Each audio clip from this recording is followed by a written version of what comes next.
नमस्ते मैत्रिणींनो, स्त्री मंत्रा या चॅनेलमध्ये आपले खूप खूप स्वागत. आज आपण जी गोष्ट ऐकणार आहोत त्या गोष्टीचे नाव आहे महाराजांची ठिगळं. उमेशला कामानिमित्त परदेशी जायचे असल्याने गायत्री बाळंतपणासाठी म्हणून तिच्या सासरी राहणार होती. माहेरी कुणीच नसल्यामुळे तिला सासरी राहण्याशिवाय आणि गावी बाळंतपण करण्याशिवाय काही पर्यायच नव्हता. गावाकडे कधीच न राहिलेली गायत्री सासूबाईंकडे राहून तिथल्या गावात तिथल्या पद्धतीमध्ये रमू लागली. गायत्रीच्या सासूबाई देखील जरा कडक होत्या, शिस्तीच्या होत्या. पण एक गोष्ट मात्र खूप छान होती, त्यांना भरपूर मैत्रिणी होत्या आणि त्या वरचेवर घरी येऊन गप्पा मारत बसायच्या. त्यामुळे गायत्रीचा वेळ मजेत आणि वेगवेगळ्या गोष्टी ऐकण्यात आनंदात जात होता. पाहता पाहता गायत्रीचे दिवस भरले आणि तिला छान गुटगुटीत मुलगा झाला. गायत्री आणि तिचा नवरा उमेशही बाळ बघण्यासाठी परदेशाहून आला. या तिघांच्याही आनंदाला काही पारावारच राहिला नाही. सगळे खूप खुश होते. गायत्रीची नणंद तर अमेरिकेहून बाळ बघायला आली आणि माझ्या बाच्याचं बारसं मी माझ्याच हाताने घालणार असं म्हणू लागली.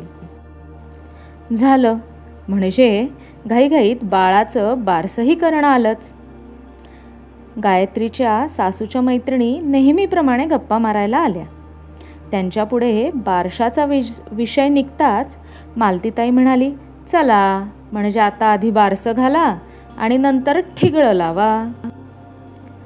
बाकीच्यांनी तिला गप्प केलं, पण गायत्रीच्या मनातून मात्र महाराजांची ठिगळं हा शब्द काही केल्या जाईना. सगळ्या जणी गेल्यावर गायत्रीने आपल्या नंदेला विचारलं, काय हो ताई, असं कसं त्या एकदम महाराजांची ठिगळं म्हणाल्या? त्यावर हसून गायत्रीची नणंद म्हणाली, अगं गायत्री, कसं आहे बघ, तुला दिवस गेले तेव्हाचे दिवस आठवतात?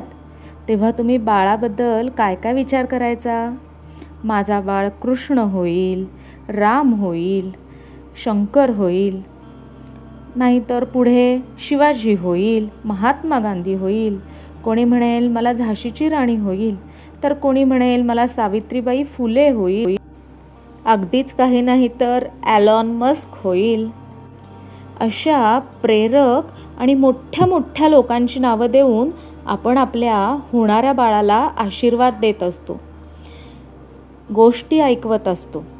बाळ जन्माला येतं, बाळाचं बारसं होतं, अगदीच कृष्ण वगैरे नाही ठेवलं नाव, शंकर नाही ठेवलं नाव, तरी आपण अनेकदा अनय, पिनाक अशी आधुनिक पण त्या मोठेपणाला शोभतील अशी मुलांची नावं ठेवतो. मुलांचं कोड कौतुक करतो आणि बघता बघता मुलं मोठी होऊ लागतात. मुलं शब्दशः त्यांचे गुण दाखवायला लागतात आणि आपण त्यांना काय म्हणतो सांगशील? आपण त्यांना म्हणतो, एक धड काम तुला नीट करता येत नाही, अगं ए बावळट, कळत नाही का तुला? गाढवच आहेस नुसता, नको रे माकडासारखा उड्या मारूस. गायत्री सूचक हसली. तिने आपल्या बाळाला घट्ट मिठीत घेतलं, त्याला एक गोड पापा दिला आणि म्हणाली, नाही हं, मी नाही तुला ठिगळं लावणार. मैत्रिणींनो, सहज सहज जाता जाता त्या आजींनी गायत्रीचे डोळे उघडले. आता तुमचे माझे डोळे कधी उघडणार? जी मुलं आपण 9 महिने पोटात मनापासून सांभाळतो, त्यांच्याशी गप्पा मारतो, त्यांच्याशी बाहेर आल्यावर किती वेळा आपण प्रेमाने बोलतो, किती वेळा आपण त्यांना गोष्टी ऐकवतो ज्या त्यांना पोटात असताना ऐकवल्या होत्या.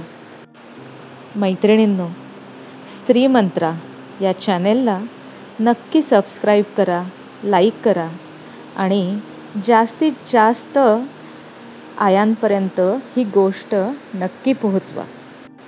मला खात्री आहे ही गोष्ट तुम्हाला मनापासून आवडलेली असणार. तुम्हाला काय वाटलं हे कमेंट करून नक्की सांगा. आपण भेटूया उद्या एक नवीन गोष्ट घेऊन. तोपर्यंत धन्यवाद. स्त्री मंत्राला सबस्क्राईब करायला अजिबात विसरू नका. थँक्यू.